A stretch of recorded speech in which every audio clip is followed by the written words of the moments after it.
சந்தோஷம் சந்தோஷம் வாழ்க்கையின் பாதி பலம். சந்தோஷம் இல்லை என்றால் மனிதர்க்கு ஏது பலம்?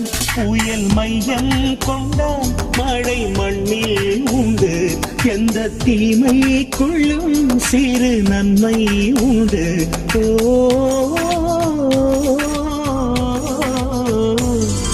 சந்தோஷம் சந்தோஷம் வாழ்க்கையின் பாதி பலம்.